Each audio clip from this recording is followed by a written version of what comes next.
Welcome to college classes. तो आज आम डिस्कसन करवा Sambalpur university +3 second semester SEC personality development रो यूनिट 2 जो थी अच्छी थ्योरी ऑफ पर्सनालिटी।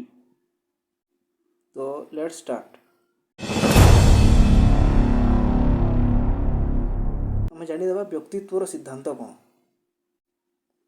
व्यक्तित्व एक गुरुत्वपूर्ण अंश जहाँ मनुष्य जीवन चिंताधारा भावना व्यवहार और दृष्टिकोण को निर्णय करे।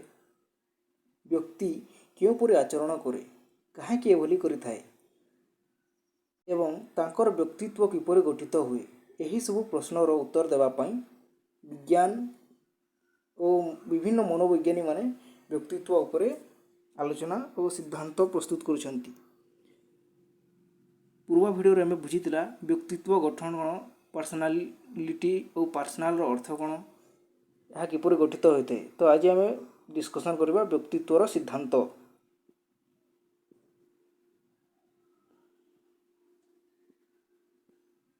सिगमंड फ्रॉइड जे कि मनोविश्लेषण सिद्धांत उपरे तांकर केतोटी पॉइंट देथिले ताहा आम डिस्कसन करवा।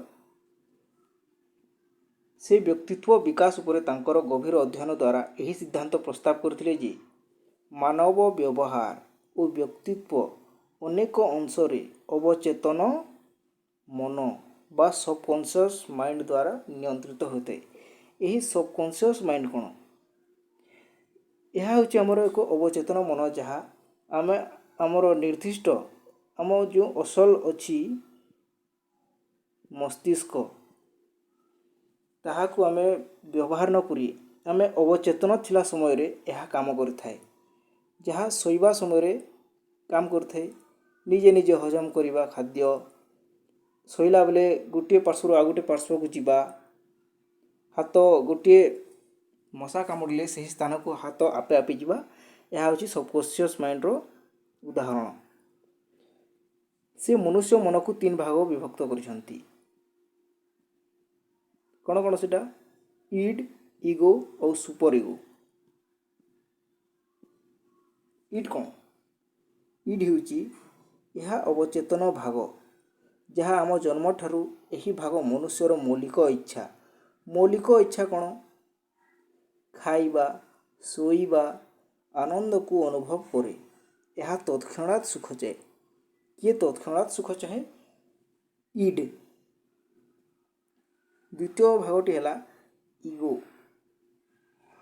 यह वास्तव बुझीबा भाग जहाँ ईड बा सुपर इगो विचार करी निष्पत्ति निये। तृतीय भागटी है सुपर इगो, यह नैतिक और आदर्श भाग जहाँ व्यक्तिर मनर नीति बोध न्यायबोध को प्रतिनिधित्व करे। यही भाग व्यक्तिर भल काम करने को प्रेरित करे। क्यों भाग, सुपर इगो भाग।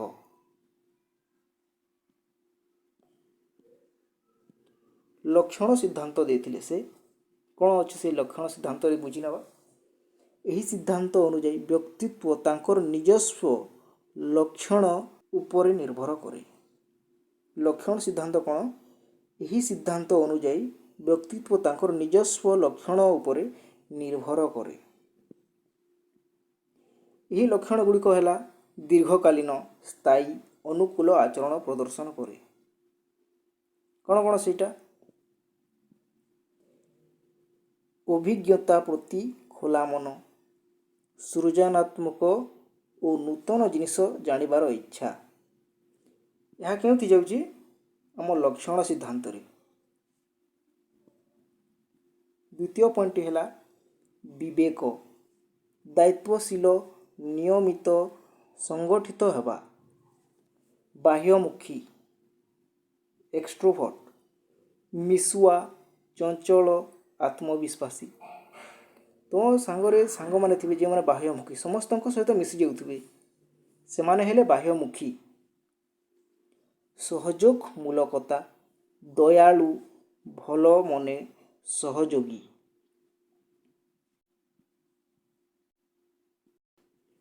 मनोभाविक अस्थिरता, ଭୟ, ଦୁଃଖ, ରାଗ ଇତ୍ୟାଦି ଦ୍ୱାରା ପ୍ରକାଶିତ। ଏହାର ତୃତୀୟ ପଏଣ୍ଟଟି ହେଲା ମାନବତାବାଦୀ ସିଦ୍ଧାନ୍ତ। ଏହି ସିଦ୍ଧାନ୍ତ କହେ ଯେ ପ୍ରତ୍ୟେକ ବ୍ୟକ୍ତି ତାଙ୍କ ଜୀବନରେ ସର୍ବୋଚ୍ଚ ସମ୍ଭାବନା ପ୍ରାପ୍ତ କରିବାକୁ ଚାହେଁ।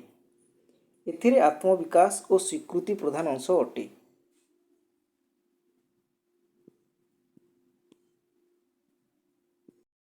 ଯାହାର ଉପାଦାନ ହେଲା ମୌଳିକ ଆବଶ୍ୟକତା। ମୌଳିକ ଆବଶ୍ୟକତା, ସୁରକ୍ଷା ଓ ଆବଶ୍ୟକତା, ସମ୍ପର୍କ ଓ ଭଲ ପାଇବା, ସମ୍ମାନ ଓ ସ୍ୱମାନ, ନିଜର ସର୍ବଶ୍ରେଷ୍ଠ ସ୍ଥିତି ପ୍ରାପ୍ତି କରିବା।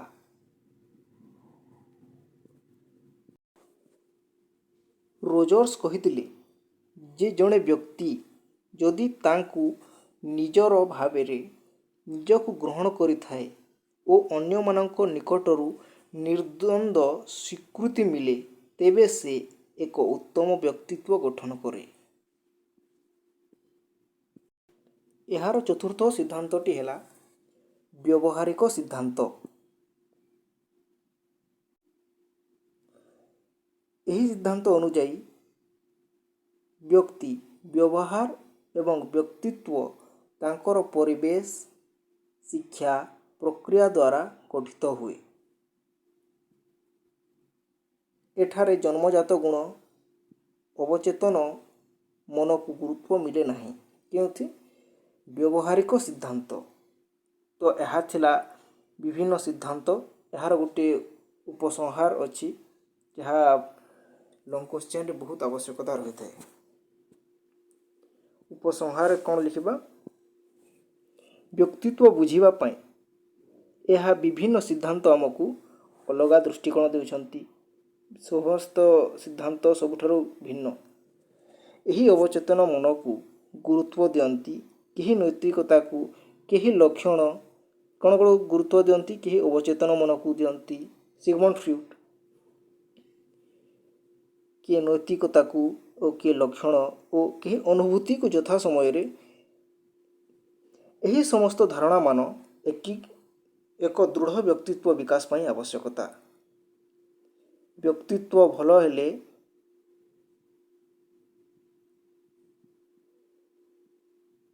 ସମାଜରେ ଆମେ ଭଲ ମଣିଷ ହୋଇପାରିବା। ଧନ୍ୟବାଦ।